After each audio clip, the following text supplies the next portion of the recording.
आज यूपी की धरती पर फिर गूंजा मायावती का नाम। लखनऊ के मैदान में आज बीएसपी की महारैली हुई। चारों तरफ नीले झंडे लहरा रहे थे, भीड़ जुटी थी और मंच पर मायावती अपने पुराने अंदाज में बोली, बीएसपी फिर सत्ता में आएगी। लेकिन इसी भीड़ के बीच एक सवाल गूंजता रहा, क्या ये वही मायावती है जिन्होंने कभी यूपी की सियासत पर राज किया था? क्या ये वही मायावती है जिनका एक इशारा चुनाव का नतीजा बदल देता था? क्या ये वही है जो दलितों की आवाज थी, ब्राह्मणों की उम्मीद और विरोधियों के लिए डर का नाम? नमस्कार, मैं हूं आपके साथ उर्मी ठाकुर और आप देख रहे हैं पॉइंट ऑफ भारत। तो आखिर आज वही मायावती क्यों सियासत के हाशिए पर पहुंच गई है? आइए समझते हैं कैसे एक स्कूल टीचर की बेटी देश की पहली दलित महिला मुख्यमंत्री बनी, कैसे उन्होंने 4 बार यूपी की सत्ता संभाली और कैसे आज उनकी वही सियासत फीकी पड़ गई है। कहानी शुरू होती है दिल्ली की गलियों से। मायावती एक सामान्य दलित परिवार में पली बड़ी। कांशीराम ने उनकी प्रतिभा पहचानी और कहा, यह लड़की आगे चलकर उत्तर प्रदेश की राजनीति बदल देगी। और हुआ भी वही। कांशीराम के नेतृत्व में बनी बीएसपी यानी कि बहुजन समाज पार्टी मायावती के हाथों से एक आंदोलन में बदल गई। उनका मकसद था दलितों, पिछड़ों और वंचितों को राजनीति की मुख्य धारा में लाना। वो सिर्फ एक नेता नहीं बल्कि एक प्रतीक बन गई, दलित स्वाभिमान की आवाज। 1990 के दशक में जब समाज पहली बार अपने हक के लिए सियासत में उतरा तो उसके केंद्र में एक ही नाम था, वो था मायावती। 1993 में मायावती ने मुलायम सिंह यादव की समाजवादी पार्टी के साथ हाथ मिलाया।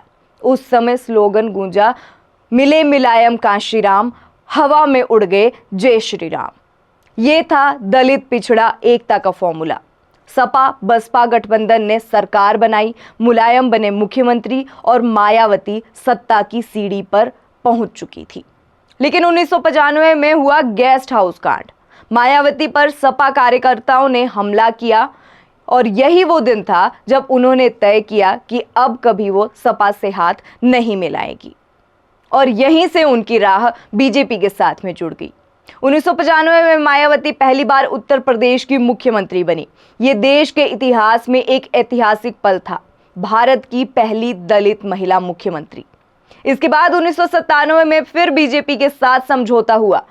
सवा साल की बारी फॉर्मूला के तहत पहले बीजेपी का सीएम, फिर उसके बाद मायावती की बारी और फिर मायावती दूसरी बार मुख्यमंत्री बनी। 2002 में फिर से बीजेपी के समर्थन के साथ वो तीसरी बार यूपी की गद्दी पर पहुंची और हर बार मायावती ने साबित किया कि वो समझौते की माहिर खिलाड़ी है और सत्ता की बिसात पर चाले चलना उन्हें बखूबी आता है।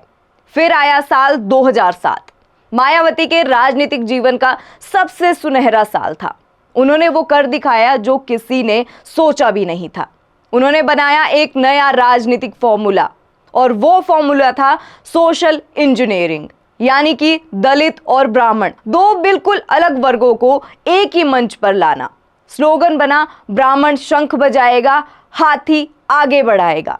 ब्राह्मणों को टिकट दिए गए, पार्टी में सम्मान मिला और नतीजा बीएसपी ने 403 में से 200 सीटें जीती, जिसके बाद पूर्ण बहुमत की सरकार बनी और मायावती चौथी बार फिर से मुख्यमंत्री बनी।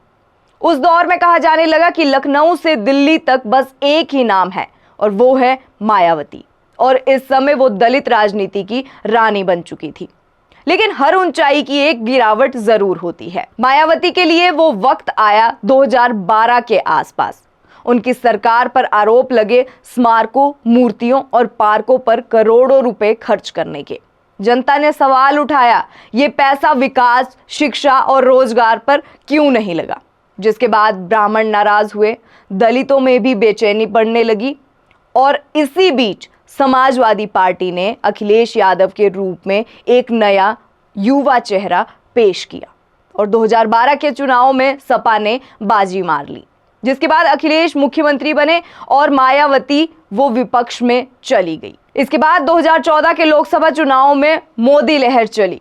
बीजेपी ने यूपी की 80 में से 71 सीटें जीत ली और मायावती की बीएसपी एक भी सीट नहीं जीत पाई। पहली बार लोकसभा में बीएसपी का शून्य प्रतिनिधित्व था। बीजेपी ने मायावती का ही फॉर्मूला उनसे छीन लिया, मतलब सोशल इंजीनियरिंग। गैर जाटव दलित वर्ग जैसे कि वाल्मीकि, पासवान, कोरी अब बीजेपी के साथ जुड़ गए। मायावती का पारंपरिक वोट बैंक बिखरने लगा। और फिर आया साल 2019। मायावती ने अखिलेश यादव से फिर गठबंधन किया और दलित यादव एकता का नया प्रयोग किया, लेकिन यह प्रयोग भी विफल रहा। बीएसपी सिर्फ 10 सीटें जीत पाई, गठबंधन टूटा और उसके बाद मायावती पर आरोप लगे कि वो बीजेपी की छिपी सहयोगी है। इससे मुस्लिम वोट पूरी तरह से सपा के साथ में चला गया। बीएसपी का जनाधार और भी ज्यादा सिमट गया। बीजेपी ने उनका कोर वोट बैंक छीना और सपा ने बाकी बचा हुआ आधार हथिया लिया। अब यूपी की दलित राजनीति में एक नया चेहरा उभरा, चंद्रशेखर आजाद यानी कि रावण का। 2016 में उन्होंने भीम आर्मी बनाई और सहारनपुर हिंसा के बाद उनका नाम हर गांव में गूंजा। जब जब दलित पर अत्याचार हुआ, चंद्रशेखर सड़कों पर उतरे, लेकिन मायावती चुप रही। हाथरस, उन्नाव, कासगंज, हर जगह मायावती की चुप्पी ने दलित युवाओं को निराश कर दिया। अब वही युवा कहने लगे हैं कि हमारा नेता चंद्रशेखर है, मायावती नहीं। आज जब मायावती लखनऊ की रैली में बोल रही थी, भीड़ तो थी, लेकिन जो जोश कभी दिखता था वो अब गायब था। चेहरे पर आत्मविश्वास था, लेकिन आंखों में पुराने दिनों की झलक भी थी। बीएसपी अब ना सत्ता में है और ना विपक्ष में कोई बड़ा असर रखती है। यानी कि 2007 में जो पार्टी 206 सीटें जीती थी, 2022 में सिर्फ एक सीट पर सिमट गई। दलित राजनीति बिखर चुकी है। जाटव अब भी बीएसपी के साथ है, लेकिन बाकी वर्ग सपा और बीजेपी में बंट चुके हैं। कभी दलितों की शेरनी कहलाने वाली मायावती आज सियासत की साइलेंट खिलाड़ी बन चुकी है। वो आवाज जो कभी संसद और सड़कों पर गूंजती थी, अब सिर्फ प्रेस नोट्स तक सीमित रह गई है। कभी हाथी पर चलने वाली सियासत अब वक्त के पहिए के नीचे दबती हुई नजर आ रही है।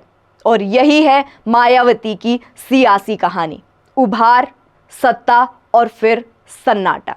यूपी में 2027 में विधानसभा चुनाव आने वाले हैं। यही वो मौका है जब मायावती के सामने समय ने अल्टीमेटम रख दिया है। 2027 वो परीक्षा होगी जहां उन्हें साबित करना होगा कि क्या वो फिर से पावर हाउस बन सकती है या उनका राजनीतिक परचम इतिहास की किताबों तक ही सीमित रह जाएगा। यूपी की राजनीति में नया अध्याय लिखेगा कौन? क्या वो फिर से मायावती का पल होगा या नया नेता जैसे कि चंद्रशेखर आजाद इस कड़ी लड़ाई में बाजी मार लेगा? हमें कमेंट करके जरूर बताएं और ऐसी ही दिलचस्प खबरों के लिए हमारे चैनल को सब्सक्राइब जरूर कर दें। धन्यवाद।